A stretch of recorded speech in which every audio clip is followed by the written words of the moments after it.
Bienvenidos y bienvenidas a un episodio más de Aprende y Emprende. Hoy me encuentro con un invitado muy especial, Juan Pablo Osorio, un amigo de la casa. ¿Cómo estás, Juan Pablo? Hola Felipe, ¿cómo va todo? Un saludo a todas las personas que nos están escuchando en este podcast. Juanpa, primero que todo, agradecerte por aceptar la invitación. Para mí es un honor de verdad tenerte, porque conozco parte de tu historia y sé que tú eres realmente un ejemplo de que con determinación y dedicación sí que se pueden lograr muchas cosas. Así que me gustaría indagar un poco sobre esa parte. Cuéntanos quién eres. Y pues, a lo largo de la entrevista intentar pues descubrir un poco cómo llegaste a lo que tienes hoy y a lo que haces. Claro que sí, Felipe, muchas gracias también por la invitación a este podcast que también tiene un montón de esfuerzo y de disciplina, porque publicar 2 episodios semanales no es tarea nada fácil. Y Ahí yo, estamos. ¿quién soy en este momento, Felipe? Yo en este momento, pues soy una persona que estaba trabajando muy duro por alcanzar un objetivo primario y es la libertad, estar lo más tranquilo posible, darle la tranquilidad a mi familia, darle la tranquilidad a mi mamá en especial y a mí como persona, poderme dar unos gustos y unos lujos.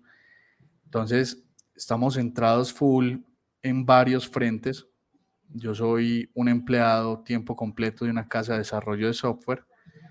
También soy docente universitario de ingeniería de sistemas. Yo soy ingeniero de sistemas y en paralelo estoy generando contenido en redes sociales buscando enseñarles a las personas la otra labor que desempeño yo, que es todo el tema de inversión en bienes raíces en Colombia y en Estados Unidos, con lo cual yo he potenciado y he escalado muchísimo en mi vida a nivel financiero y económico.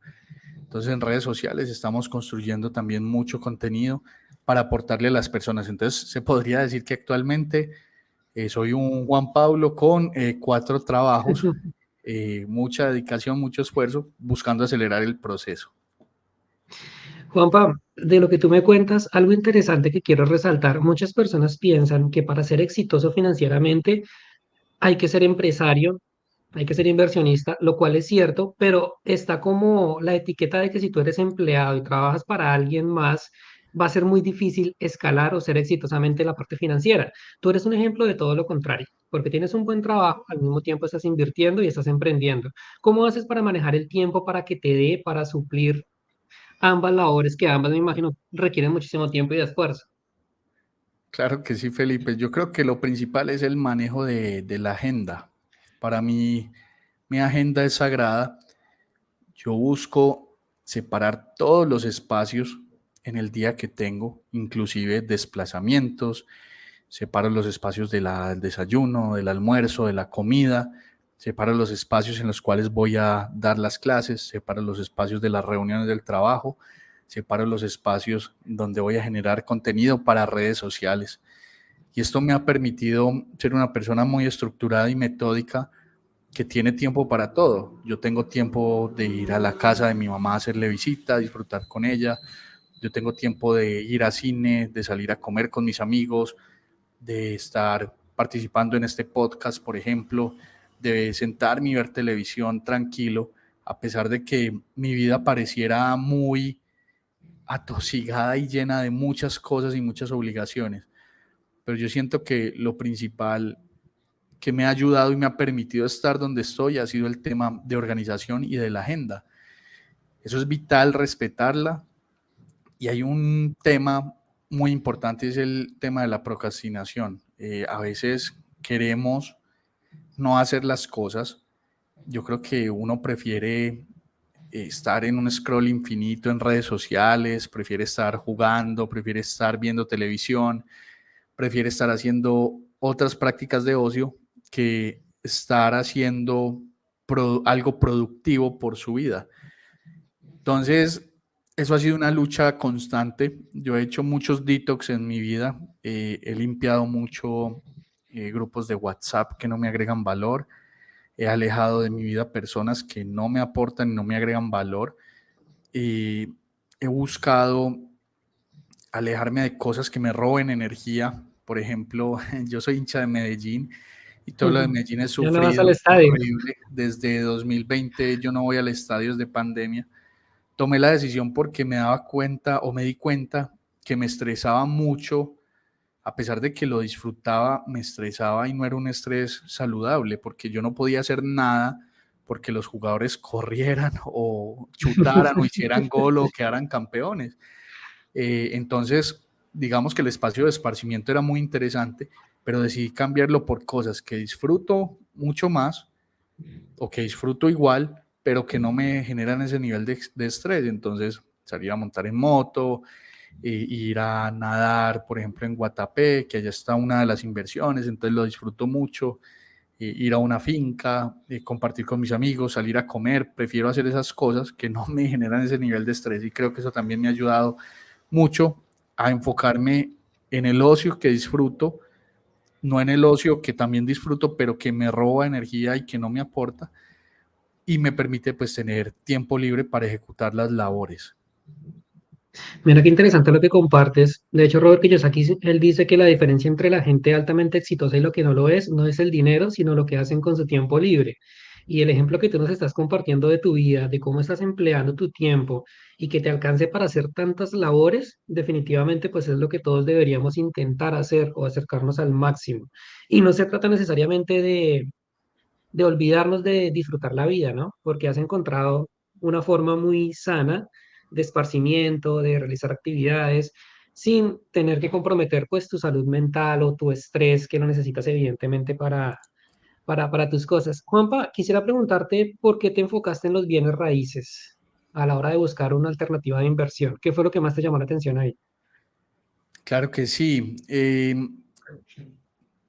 Cuando yo estaba comenzando, estaba empezando por ser ingeniero de sistemas, digamos que nosotros de forma innata somos muy cacharreros en todo. Entonces, pues yo tengo cercanía con el tema de blockchain. Yo intenté entonces con criptos y en algún momento por ahí tengo unas criptos inclusive que nunca he tocado.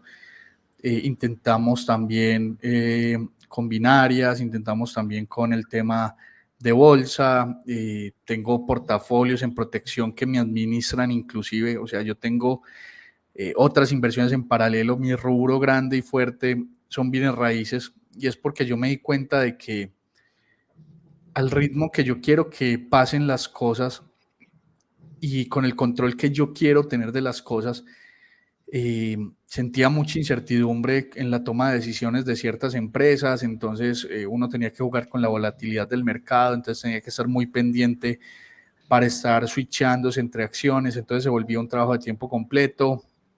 Intenté también con transporte público, pero el éxito de ese negocio era en el conductor y eso es complicado también. Intenté con cripto, pero al final pues los criptoactivos van a tomar un tiempo en dar esa libertad que uno necesita. Entonces, en algún momento de la vida alguien me dijo, ve, estoy viendo un proyecto y pues yo fui a ver, yo no sabía nada de eso.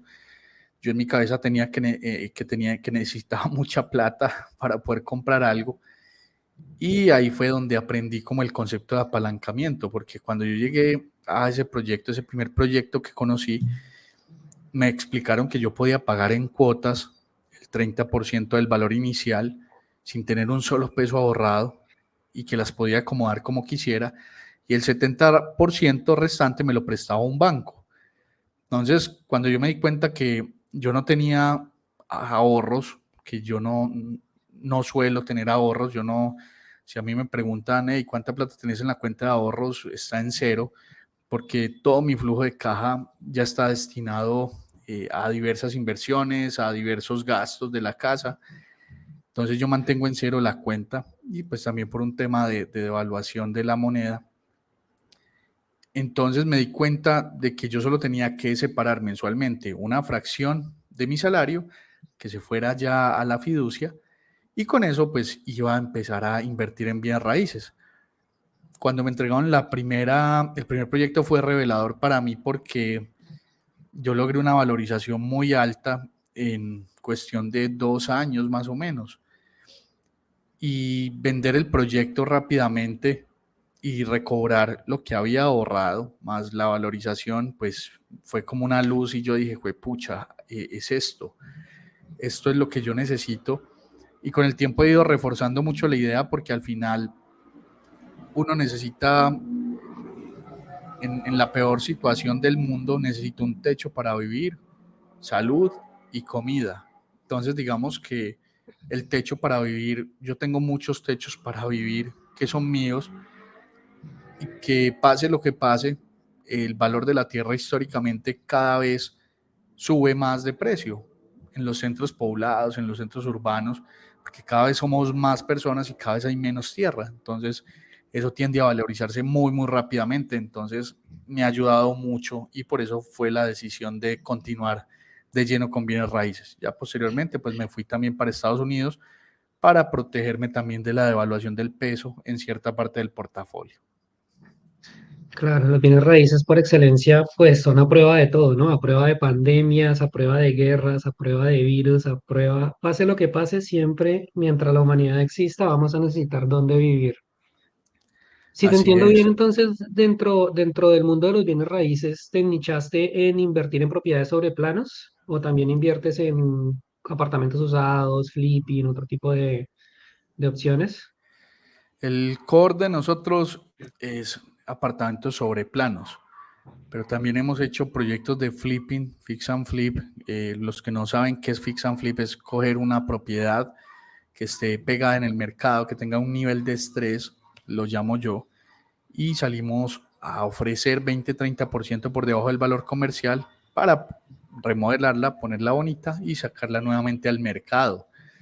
Entonces eso lo hacemos en Estados Unidos, lo hacemos muy bien.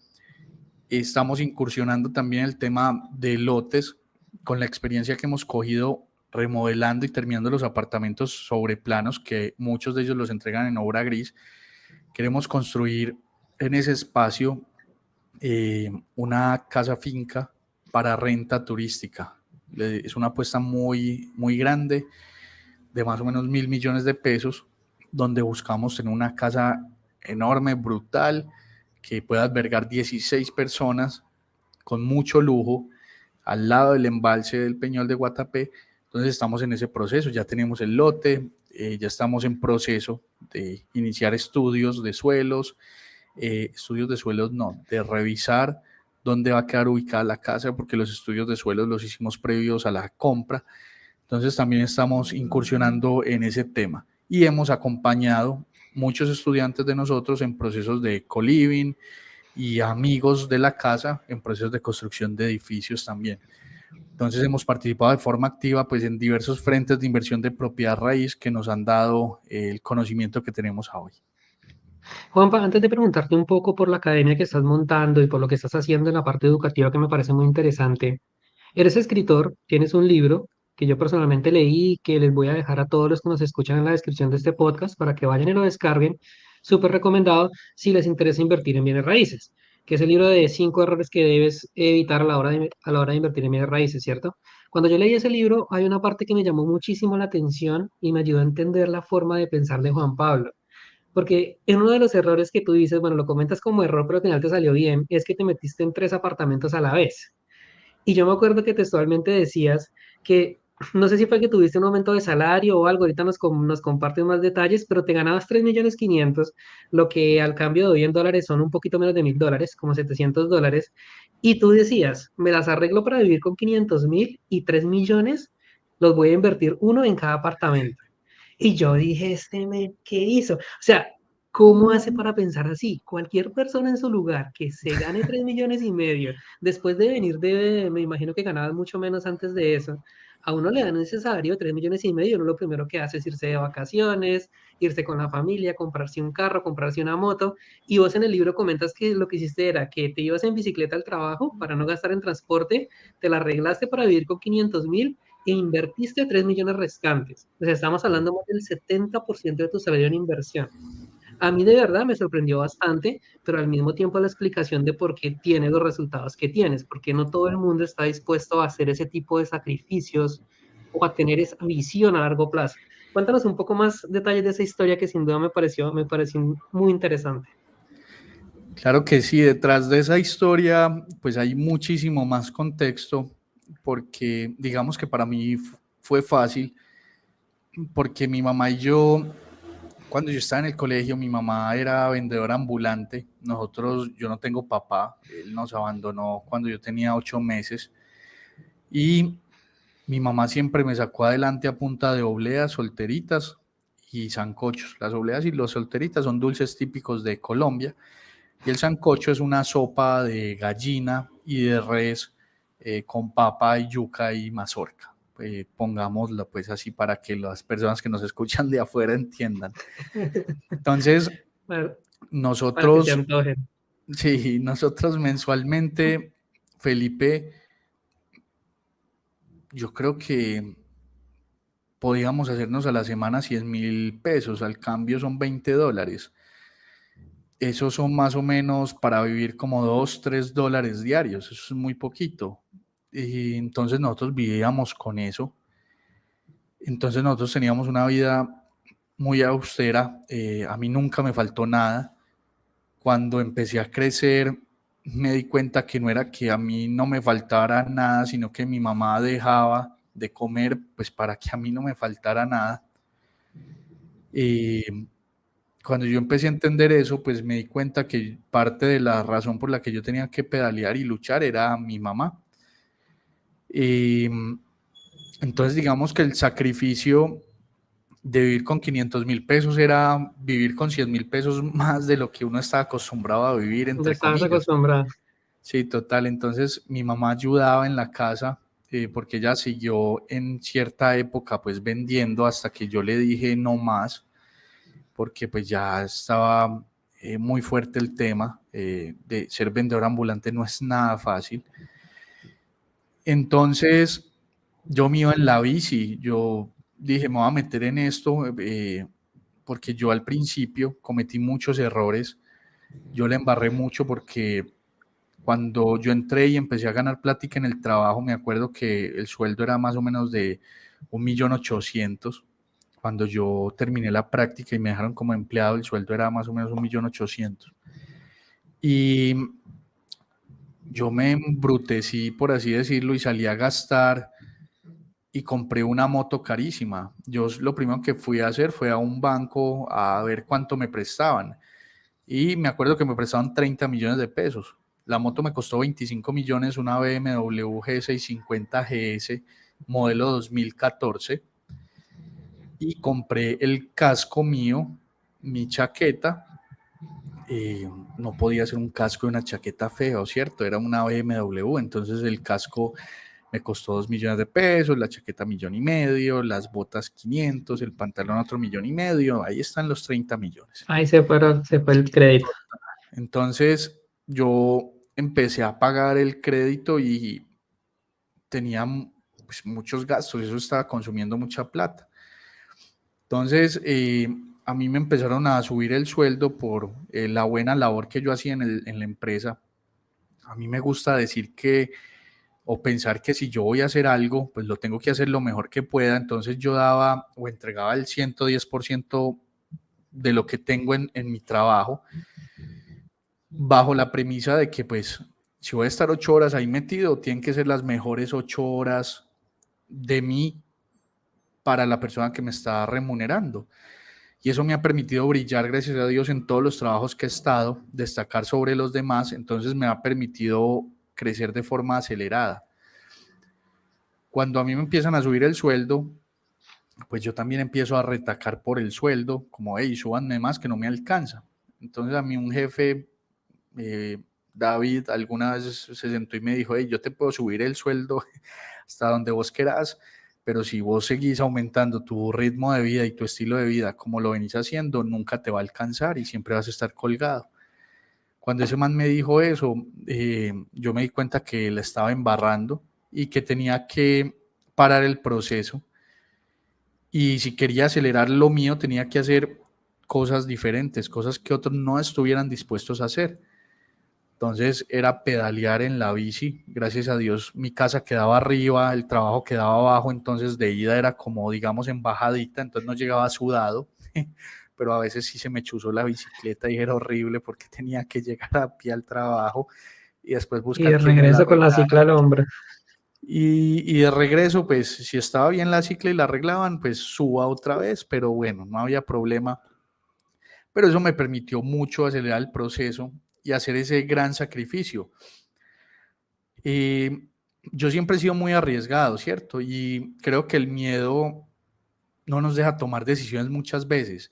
Hay gente que me dice, Juan, qué pereza mi trabajo. Y yo le digo, renuncia entonces. Y la gente me dice, no, es que pues, ¿cómo voy a renunciar? Pues entonces quédate haciendo lo que estás haciendo sin quejarte. Juan, qué bacano emprender. Ay, pero es que ¿y si pierdo la plata? Qué susto emprender. No, mejor no. Pues entonces quédate en el trabajo si te da miedo emprender. Si uno no toma decisiones drásticas, nunca vas a ver qué pasó y al final no te puedes arrepentir. Entonces la vida es muy corta para ser precavido hasta cierto punto. Hay que tomar riesgos. A la primera no va a salir, a la segunda quizás tampoco, a la tercera a lo mejor tampoco. Pero si no intentamos, nunca nos vamos a dar cuenta en qué momento nos va a salir. Puede que nos pase como lo de el coronel de KFC, que no sabe, yo sé cómo se llama, pero donde pronuncia el nombre aquí ante vos hago el ridículo pronunciándolo, que el señor le pegó al pollo literalmente por allá como a los 70, 75 Ujú. años, una cosa así, 65 años, si no me equivoco. 65. Entonces, hey, hay que intentar y quién quita que salga bien. Entonces, yo me considero también una persona, no sé si muy suertuda o mi optimismo atrae tan buenas energías que normalmente el 98% de las cosas me salen muy bien tal cual como las planeaba. Entonces, eso me permitió pues apalancar esas tres propiedades. En la historia del libro menciono que por medio de una figura que se llama la cesión de derechos, vendí uno y con eso pues me impulsé para continuar con los otros. Entonces, eso me Y abrió aún supongo más las que puertas y me di cuenta esa, de lo que esa podía figura, lograr. esa figura tú no la tenías contemplada cuando como te metiste a los 3 apartamentos, ¿no? Te la No, encontraste por el nada. camino. Esos son ángeles que llegan a la vida. El vendedor en su, supongo, afán de vender apartamentos, eh, me la explicó y por ahí también me dijo que me podía ayudar con eso y pues así fue y logramos ser el primero. Esa figura no es la más sencilla de ejecutar, hay que ser claro, porque si fuera simple, pues todo el mundo sería rico de cuenta de esa figura, pero cuando la logra uno tiene retornos de la inversión muy, muy altos. Sí, claro, perfecto. Juanpa, de todo lo que nos has dicho, he sacado tantos tips importantes, tantos consejos. Todos caemos en la trampa de que cuando ganamos más, gastamos más.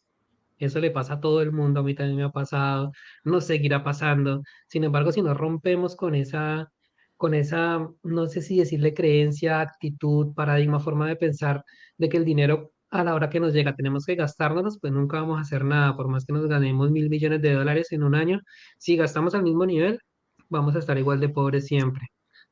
Y pues, la importancia de siempre tomar acción y arriesgarse y intentar que en el camino se van resolviendo las cosas. Qué pena. Así es. Ando un poquito mal de Yo, la garganta. yo Sí, me te, ibas a yo- decir algo. sí, sí, por ejemplo, en este momento, pues no voy a decir de cuánto es mi patrimonio ni cuánto me gano, pero pues les aseguro que yo podría tener un carro perfectamente. Y yo en ese momento yo no tengo carro, por ejemplo, yo tengo una moto. No es una moto austera, pues tampoco les voy a decir mentiras. Es la continuidad de mi primer sueño, es una BMW, la 850.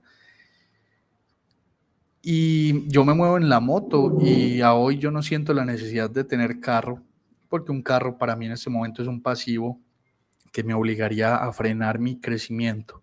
Yo no vivo en casa propia porque los números me muestran que vivir en arriendo en este momento para mí es más óptimo.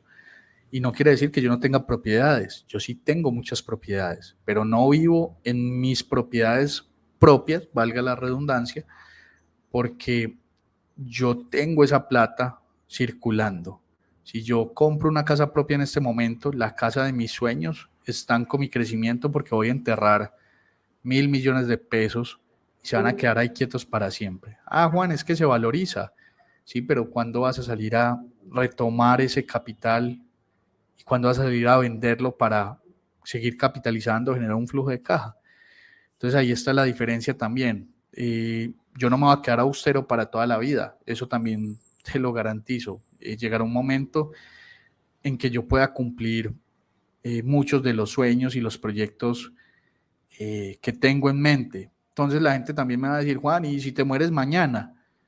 Pues, y si sigo vivo y por ponerme a gastar toda la plata no logré el objetivo primario, ¿cierto? Entonces, yo creo que voy a seguir vivo, yo creo que voy a lograr mis objetivos.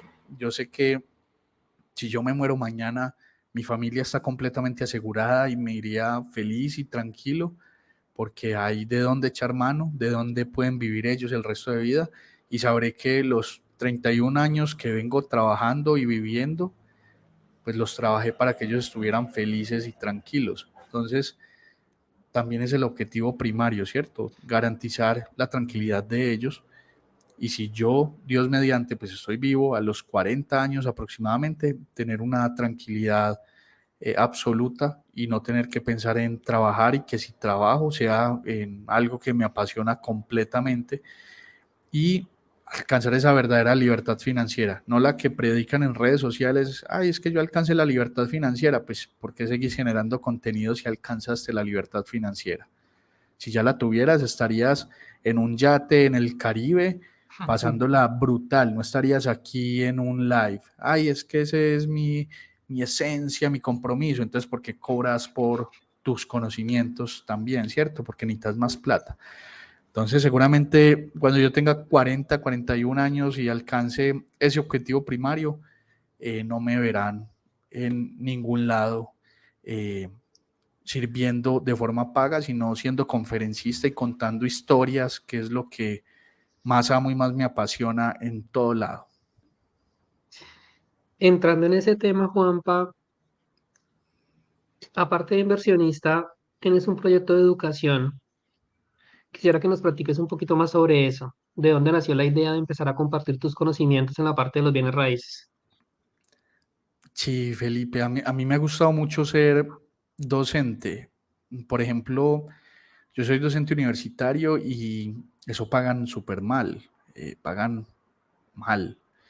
Yo no necesito Desafortunadamente. desde pues la humildad ese dinero.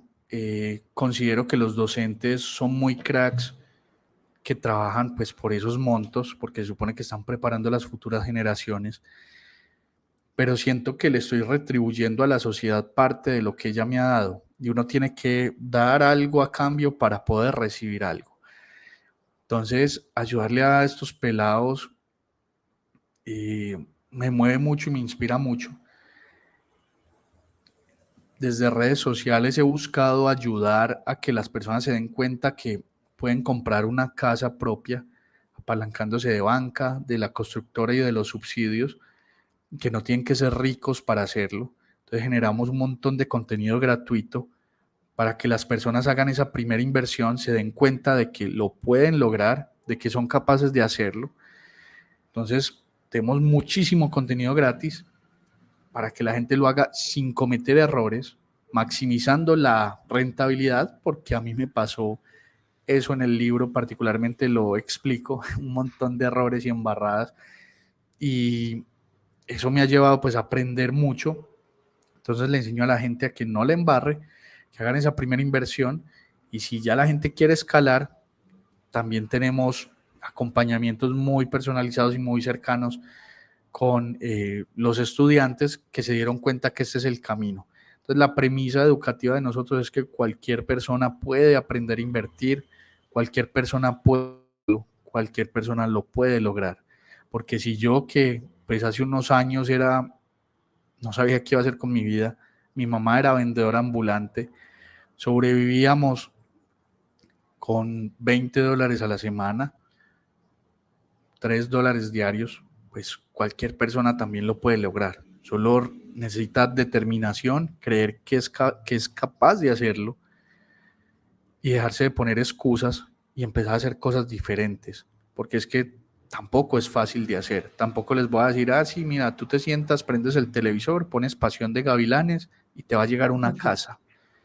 Seguramente vas a tener que apagar el televisor, ponerte a hacer, a generar otra fuente de ingreso, a optimizar la que ya tienes o a reducir gastos hormiga para abrirle un hueco a ese flujo de caja y que ese hueco se vaya directico a un apartamento, una propiedad que sea la primera tuya y que ya después puedas empezar a escalar este negocio y llevarlo al siguiente nivel.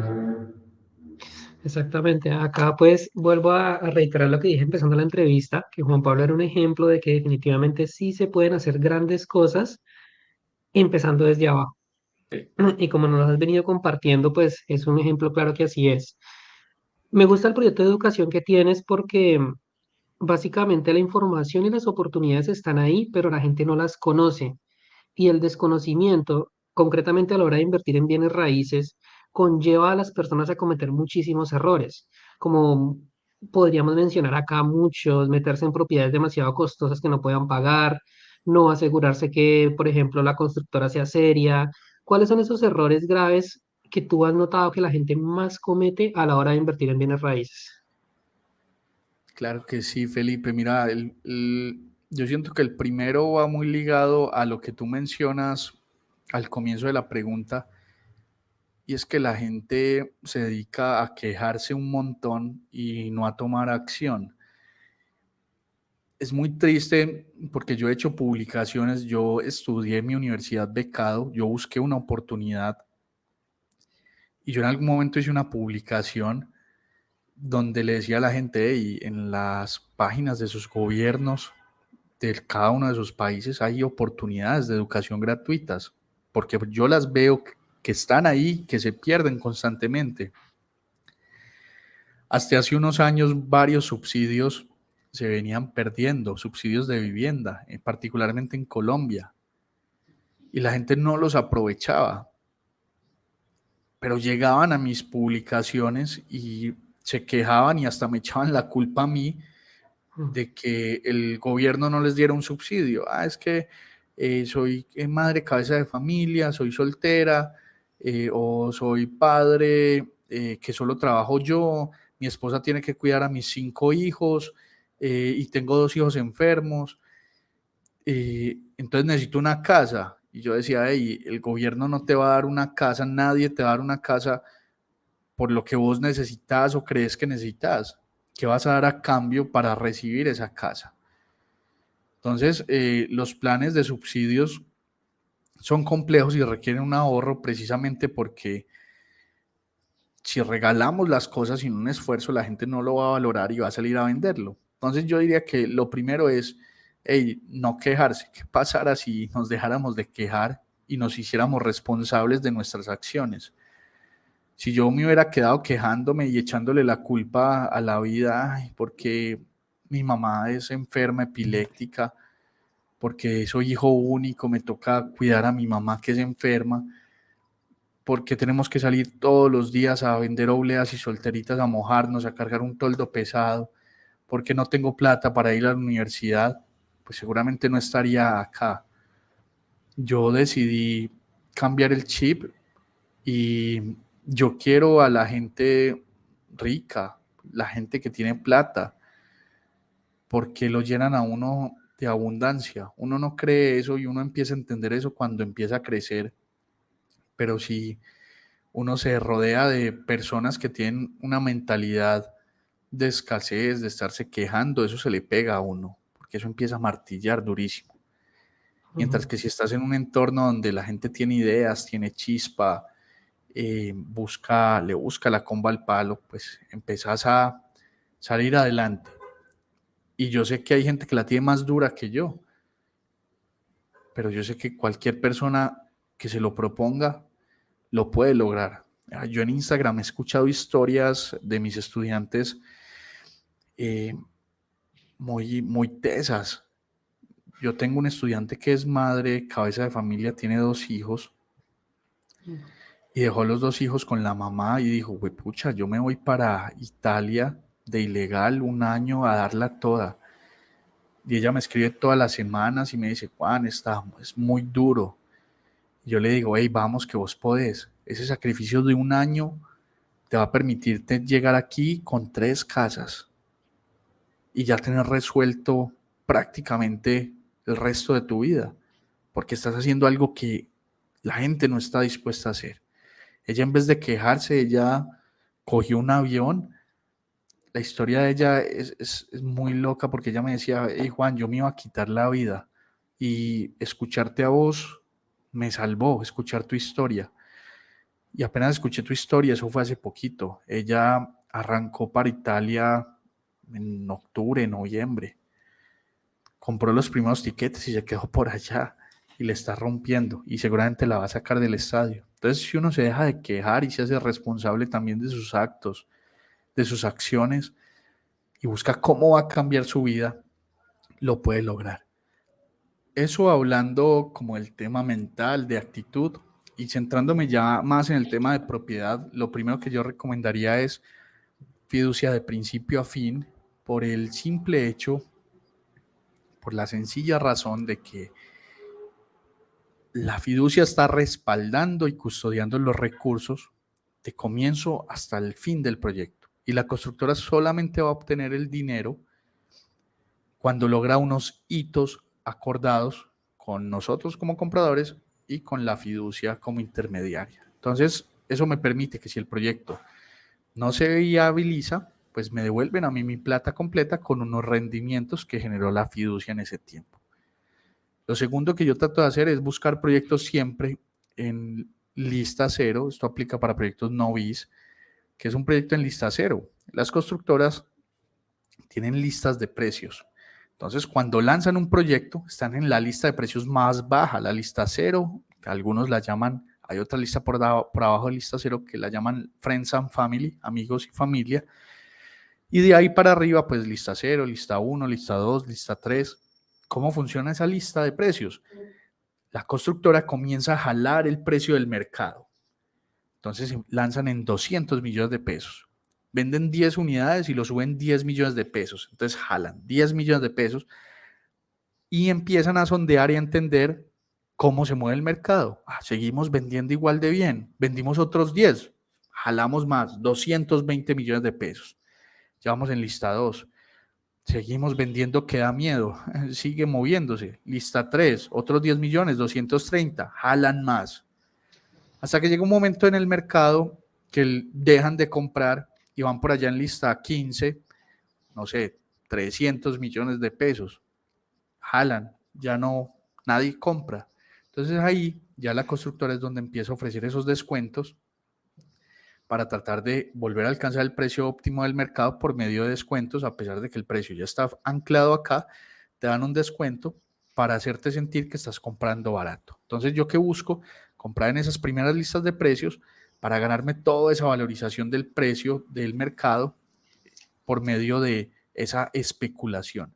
Hasta ahí no he ganado plata, hasta ahí he ganado plata sobre el papel, pero si yo salgo y hago la sesión, puedo capitalizar esa utilidad. O si yo escrituro, ya la utilidad también es mía, porque mi apartamento inmediatamente lo entregan, alcanza el valor del mercado, y el valor del mercado normalmente es el que está planteando o está teniendo activa la constructora en ese momento, en ese proyecto. La tercera recomendación que yo daría es comprar bajo la responsabilidad y no bajo la emoción. Tenemos que ser responsables cuando compramos vivienda. Y yo aquí a mis estudiantes les hablo mucho de una paradoja, un triángulo que es una paradoja, porque una cosa es la casa que yo quiero comprar, una cosa es la casa que yo puedo comprar y otra cosa es la casa que el banco me permite comprar. Porque es que la casa que yo quiero comprar es un PH en el Poblado, un penthouse en el Poblado de 1.500 millones de pesos. Esa es la que yo quiero. Pero lo que yo quiero puede que no sea lo que yo puedo pagar o lo que el banco me permita comprar porque no me presta toda esa plata. Entonces, ambos tienen que estar en perfecta armonía. El triángulo tiene que estar en perfecta armonía, en donde la casa que yo quiero sea la que puedo comprar y sea la que el banco me permite comprar. Entonces, yo no me puedo desligar de ninguna de esas aristas del triángulo, porque si lo hago ya es una compra irresponsable. ¿Y porque incluimos la que yo quiero comprar? Porque yo no puedo salir a comprar la casa que yo puedo pagar y que el banco me permite comprar si no es la casa óptima, por ejemplo, para una inversión o para yo vivir. Entonces tiene que haber una armonía perfecta en eso. Y hay muchas personas que salen y compran una vivienda que les gusta, que pueden pagar ellos mes a mes, pero que cuando se van a apalancar con el banco les dice, hey, no, estás sobreendeudado, no podés. Entonces les toca desistirla y recibir una multa. Entonces pierden plata. O hay gente que me dice, Juan, yo tengo un cupo de crédito violentísimo, me prestan 1.000 millones de pesos y esta es la casa que yo quiero comprar. Pero cuando yo les pregunto por el flujo de caja, no, tenemos 1 milloncito de pesos mensual. Pues estás loco, no puedes comprar esa casa porque no tienes plata.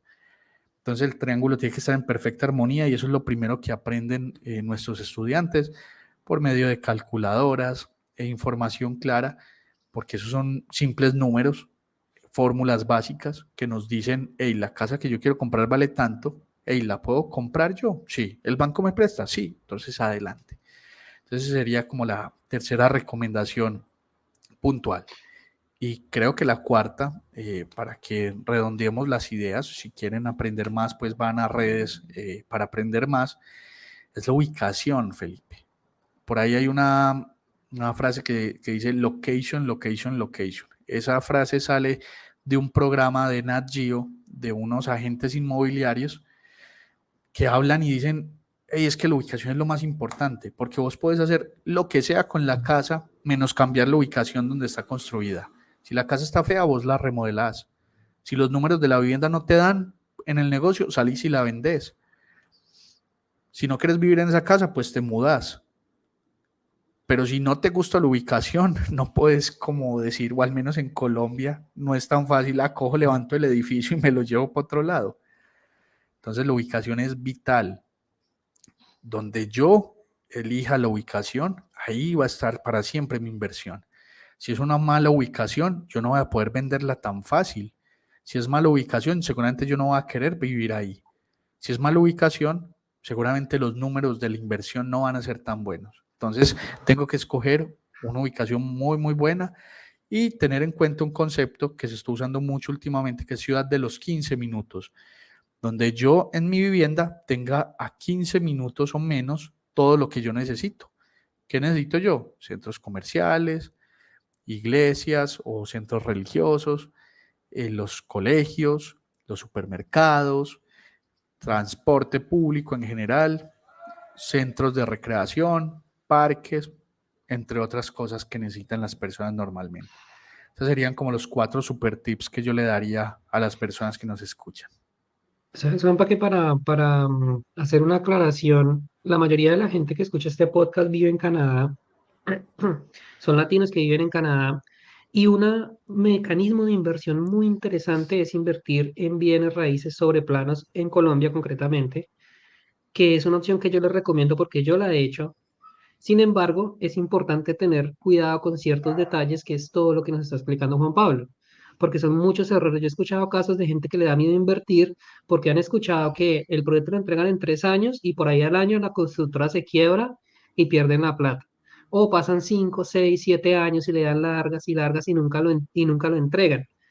Esos temores que son reales porque son situaciones que pasan, o sea, nadie se los está inventando, se pueden evitar gracias a todo lo que Juan Pablo nos está explicando. Con una previa asesoría, con una previa, como lo dijéramos, investigación sobre el tema, puedes tener la certeza que puedes ir a invertir y las rentabilidades son bastante buenas, y más teniendo en cuenta que si tú vives en Canadá, por el cambio del dólar al peso te va a salir mucho más barato hacer este tipo de inversiones. Quisiera preguntarte un poquito de claridad sobre el concepto de la fiducia, porque yo sé que es un concepto que para muchísima gente es nueva, pero que es la clave que permite que esas inversiones sobre planos, que tú compras algo que no existe, que está solamente en la mente de un constructor y que te lo van a entregar en 3 años, sea viable. Claro que sí. Para mí, la inversión en bienes raíces en Colombia es de las inversiones más seguras, voy a atreverme a decir, del mundo, en el tema de bienes raíces. ¿Listo? ¿Por qué? Porque en Colombia no se empieza a construir un proyecto hasta que el proyecto sea exitoso. Hasta que el proyecto no alcanza punto de equilibrio, la constructora no pone un solo ladrillo. Entonces, en otros países, la constructora primero construye y después Y sale a la después viene y se venta. ven. Y no sabes si se va a vender o no. Entonces, eso nos permite mucho, un porcentaje muy grande de valorización, porque estás comprando algo que no se ha materializado. Entonces, la constructora valora eso y te da mejores precios. Cuando empiezan a construir es porque ya se logró el punto de equilibrio, el proyecto fue exitoso. Si no fue exitoso, se devuelve la plata y listo. Y adicional, normalmente en Colombia no se construye con capital, sino que con capital propio, sino que se construye apalancado de la banca. Las constructoras en Colombia se apalancan de la banca normalmente. ¿Esto qué genera? Que el banco que le está prestando a la constructora tenga los ojos puestos encima de qué están haciendo con su platica. El banco es el principal interesado que ese proyecto se concrete, porque la constructora tiene plata del banco. Entonces, por eso es importante ver el banco constructor, que sea un banco grande, que tenga buen respaldo, porque va a tener los ojos encima de la constructora. El siguiente punto es la fiducia. La fiducia es un ente externo, normalmente va muy ligado a la banca, acción fiduciaria va muy ligado a grupos bancarios muy grandes. Fiducia Bancolombia pues va muy ligada a Banco de Bogotá, a Bancolombia, por ejemplo. Entonces hay fiducias como por bancos también. Y básicamente la fiducia es un intermediario que se encarga de recoger la plata de los que compran, la recoge y la mete en una bolsita, se encarga de recoger el título y lo que te está vendiendo la constructora y lo mete en una bolsita, pone unas condiciones claras que dicen, hey, yo te entrego, señora constructora, la plata que te está dando el comprador, te la entrego a vos cuando cumplas estas condiciones. Y yo le entrego al vendedor el título de la propiedad cuando se cumplan estas otras condiciones. Entonces la fiducia hace una intermediación y va vigilando que todas las personas vayan haciendo sus aportes y que la constructora vaya haciendo su labor y no le desembolsa plata hasta lograr punto de equilibrio en primera instancia y posteriormente ciertos hitos. Al ser un ente externo que está cobrando una comisión, es solidario. Entonces, uno puede cuestionar a la constructora, perdón, a la fiducia, si un proyecto, por ejemplo, se quiebra, si un proyecto tiene algún problema, puede cuestionar sobre la deposición de recursos en la cuenta del constructor, por qué lo hizo, por qué no lo amarró, si la obra no la han entregado. Entonces, normalmente las fiducias dan una buena protección de los recursos. Entonces, lo que va a pasar es que si el constructor empieza a construir y se queda quieto y no logra hitos, pues no le van a soltar más plata. Entonces, digamos que tienes asegurado un pedazo de tu plata que no se pierda en su totalidad o que no se pierda toda si no se logra ese punto de equilibrio. Normalmente a la gente la tumban mucho por comprar en constructoras pequeñas o constructoras de barrio que no tienen fiducia, que tumban una casa, construyen, salen y venden los proyectos, se quedaron sin plata y pues murió la flor, se quebraron y perdieron la plata.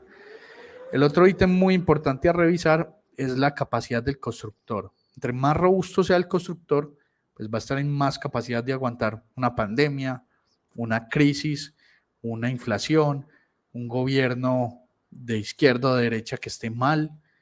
Entonces, una constructora sólida es un tercer ítem de garantía porque pues es a prueba de ese tipo de crisis. Entonces en Colombia vimos muchas constructoras que a pesar de pandemia, de que subieron precios, de que pasó un montón de cosas, siguieron entregando sus proyectos sin poner excusas, sin quejarse, metiéndose la mano al bolsillo y pues hoy en día los propietarios tuvieron un retraso, en efecto, más o menos un año, pero pues eso pasó en todas las constructoras por pandemia particularmente.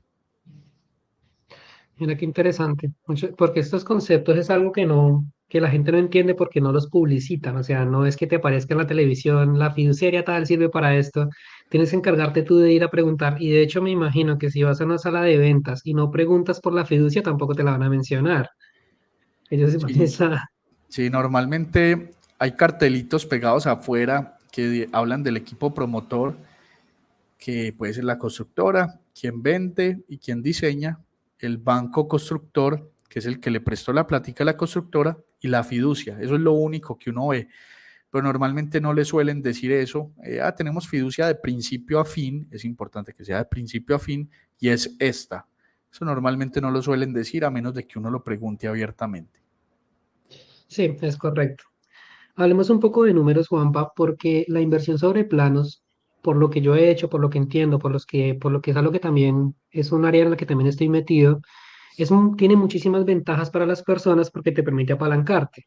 Entonces, por ejemplo, si tú ves un apartamento vale $100.000, tú inmediatamente vas a decir, necesito tener $100.000 para comprarlo, pero resulta que no. La constructora te va a dar a ti 30 meses, 25 meses, dependiendo el estado en el que esté para pagar la cuota inicial, que solamente es un 30%. O sea que si hacemos números rápidos y así medio a la ligera, podríamos decir que el 30% de $100.000 son $30.000, te los dividen a 30 meses, quiere decir que tú vas a pagar solamente $1.000 mensuales durante 30 meses y cuando termine el plazo y te entregan el apartamento, buscas un crédito con el banco para conseguir los 70.000 más. Es decir, que en toda la ecuación tú nunca colocaste un gran capital de tu parte. Lo hiciste todo de ceros y al final, si logras vender la propiedad cuando te la escrituren o un poquito antes a través de la sesión de derechos, tú podrías llegar a venderla sin haber colocado un solo peso y teniendo un retorno de inversión. Yo diría, dependiendo del proyecto, podrías sacarle hasta un 40-50% fácilmente a tu cuota inicial. ¿Qué piensas de eso? ¿Qué tan viable lo es? Claro ¿Cómo, que sí, cómo mira, viste mis números? sí, no, los números, esos son los números, ¿cierto? Hay que tener claridad que la TIR, la tasa interna de retorno, que es la métrica de rentabilidad más óptima para este tipo de proyectos porque considera los flujos de caja en el tiempo, nos muestra que entre más rápido vendamos el apartamento, la TIR va a ser más alta. Te voy a poner un ejemplo. Un estudiante de nosotros compró un proyecto en La Estrella, Antioquia, lo compró en 300 millones de pesos. Ella solamente había dado 2,5 millones de cuota inicial de la De separación. separación y ya. El proyecto fue tan exitoso que en cuestión de 3 semanas ya estaba costando 50 millones de pesos.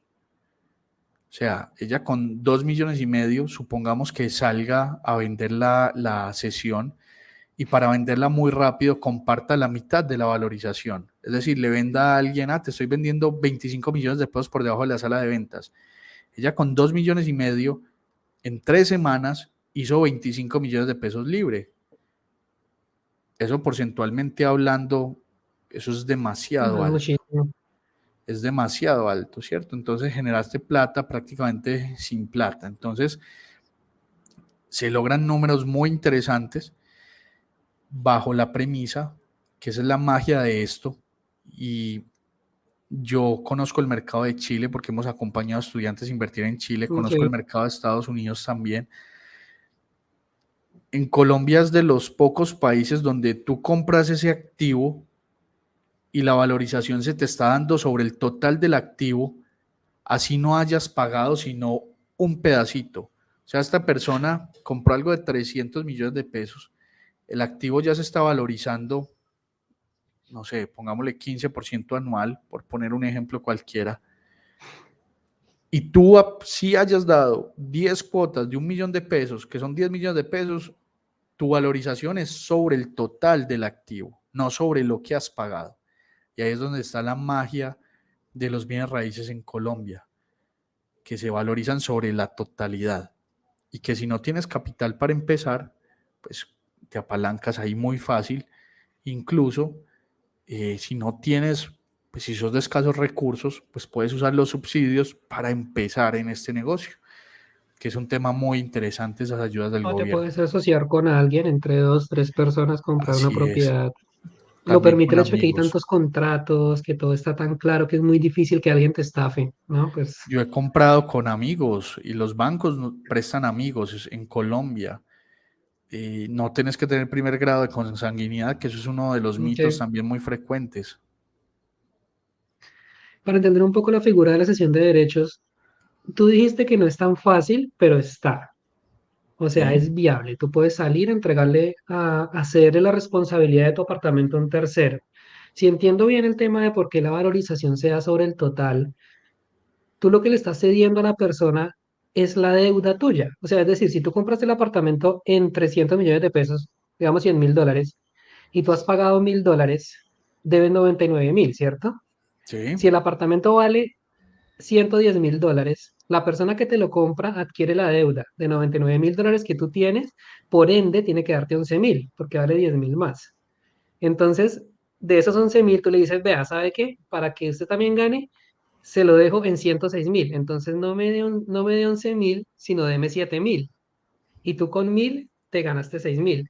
Más o menos si entendí por tal qué cual. se da ese fenómeno concreto con la cesión de derechos y por eso hay rentabilidades tan absurdas a veces. Pero, ¿cómo hacer Así es como para...? funciona. Sí, es bien interesante, es bien interesante. A mí al comienzo me costó bastante entenderlo, pero cuando le encontré la lógica, yo, ok, ahí es donde está el chiste. ¿Por qué dices que no es tan fácil lograr una cesión de derechos? Primero porque la gente no sabe que es una cesión de derechos, entonces le da miedo. La gente prefiere comprarle a la constructora, así vos le estás diciendo, "Ey, es que te estoy vendiendo 20 millones de pesos por debajo". Entonces, tenés que explicar muy bien, saber cómo explicar muy bien por qué vos estás vendiendo por debajo del valor del mercado y tener una buena relación con la constructora para que sea la constructora la que intermedie en ese proceso. Es decir, tú puedes hacer esto por notaría o con ayuda de la constructora. Yo lo he hecho en sala de ventas. Dejo los papeles firmados, la otra persona va y mira, y si ahí están los papeles, el asesor le dice, hey, sí, mira, yo soy de la constructora, no te preocupes, consignale. Y cuando ya me consigna y le muestra el papelito a la cuenta que yo digo, pues ya esa persona le muestra los papeles para que firme y ya se asienta la sesión. Pero es algo que a la gente le da mucho susto, pues porque, digamos, no conocen el concepto. El apartamento tampoco está físicamente listo. Entonces, si de por sí a la gente a veces le da miedo comprar sobre planos, entonces le Imagínate va a dar sobre... mucho más susto comprar sobre planos y que sea una sesión. Entonces, es una mezcla de miedos. Entonces, eh, al ser la gente pues tan miedosa, cuesta mucho trabajo. Incluso hay agentes inmobiliarios, realtors, que no tienen la más mínima idea de qué es una cesión de derechos. Y eso es un proceso en el que, como se está poniendo de moda, cada vez va a haber más oferta de sesiones y la demanda está creciendo, pero muy despacio. Entonces va a ser cada vez más difícil hacerlo, pero ya estamos empezando procesos de educación. Entonces yo, por ejemplo, también he empezado a educar a la gente en procesos de sesión como plan de emergencia, de escape, si por alguna razón no pueden escriturar el apartamento, por la razón que sea. Entonces, la sesión de derechos no solo es para ganar, sino también como una vía de escape ante una emergencia.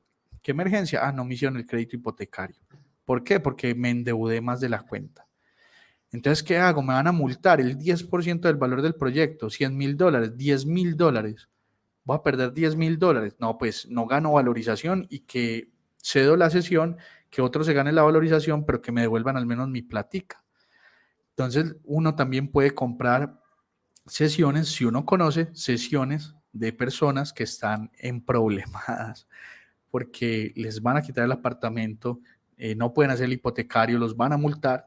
Entonces uno le hace ofertas y encuentra negocios de oportunidad muy interesantes también en esa metodología. Sí, es bien interesante porque es por lado y lado. Primero, aclarar que cuando uno se mete a una inversión tiene que tener claras las vías de salida que tiene. ¿Qué hacer si algo pasa, si algo sale mal? Si no sale como yo lo preveí, ¿qué puedo hacer? Entonces, cesión de derechos por un lado. Y por otro lado, también es un mercado interesante para uno como comprador acceder a una cesión de derechos, porque vas a encontrar un vendedor motivado que seguramente va a darte una muy buena rebaja. Y no solamente eso, también pienso que quizás en un proyecto que esté 100% terminado, que haya sido un éxito, que alguien realmente esté interesado en adquirir una unidad ahí, pero estén todas vendidas, la única opción que va a tener es ir a comprársela a algún propietario que se la quiera ceder, ¿no? Eso por ahí también puede estar Así abriendo un es. mercado, un mercado interesante. Claro, todo va como en las necesidades. Juanpa, quisiera terminar la entrevista preguntándote por un tema más macroeconómico de Colombia, porque estamos invitando a la gente a que invierta en Colombia, que invierta en bienes raíces. Sin embargo, hay muchísimo temor, por un lado por el gobierno, por otro lado por la crisis económica global.